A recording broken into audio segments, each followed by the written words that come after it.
Assalamu alaikum and Ramadan Kareem. Many of us may wonder, does Ramadan bring out the worst in us or the best in us psychologically? I believe that your ability to gain psychological benefits during this holy month is directly related to your preconceived attitude about Ramadan. If we approach this month as a burden, just something to get it over with no excitement, then definitely our mental health is not going to improve. But if we take the focus away from the restrictions and we see the bigger picture, we can knock down those self-limiting beliefs and attitudes and use them as a stepping stone for our personal and spiritual growth. So before and during this blessed month, check in and see if you have any automatic negative thoughts that may be getting in the way. Am I annoyed that I have to fast today? Am I setting myself up for disappointment by taking on more amal than I know I can handle? Am I exhausting myself unnecessarily before Ramadan has even begun? Based on these answers, make an attempt to reframe your mindset and adjust your routine. I am grateful for the opportunity to fast. I may not be able to do all the amal I would like to do with my small children, but Allah subhanahu wa ta'ala rewards my intention. I am so overwhelmed and exhausted. Maybe I don't need to meal plan all the dinners for the entire month and I can just focus on the first week. Allah subhanahu wa ta'ala wants us to look forward to this month as you would a best friend who is coming to visit you after a long period of time of not seeing them. So if we want to reap the rewards of this month, we need to focus on the beauty of Ramadan first and foremost. So here are 3 psychological benefits of Ramadan to consider focusing on during this blessed month.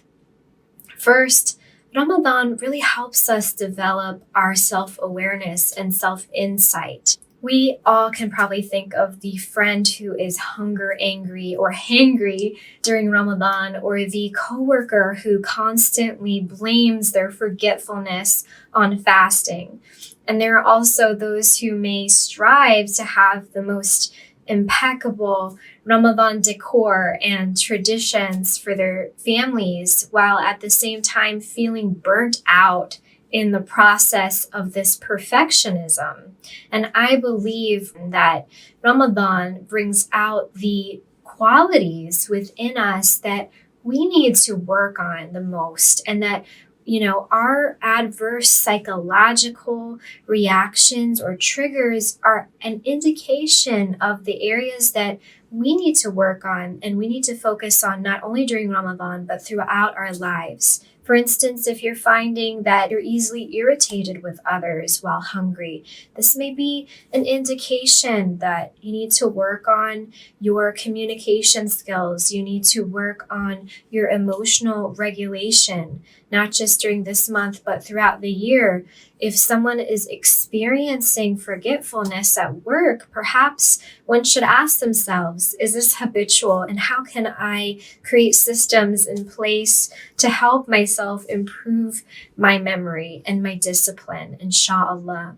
If I'm a mother who is endlessly scrolling for ideas to make Ramadan incredibly special through perhaps materialistic pursuits, maybe I need to go back to the simplicity of Islam and the connection with others that truly makes Ramadan most special. The second psychological benefit of Ramadan is that it teaches self-restraint. The holy month is an opportunity for us to address any unhealthy behaviors, and with the advent of high-speed technology, we've become accustomed to instant results instant gratification. Ramadan is truly a reminder that success comes to those who wait and who sacrificed for a higher purpose, inshallah. In fact, the number one reason people tend to fail in an endeavor is that they give in to immediate temptations rather than staying focused on their longer term goals. When young children are presented with an attractive toy or piece of candy and told not to touch it until a timer goes off, those who showed the strongest self-restraint by waiting for the timer were found 14 years later to have higher executive functioning. This includes problem solving, this includes good decision making, and the ability to switch from one task to another. The third psychological benefit from Ramadan is improved mood.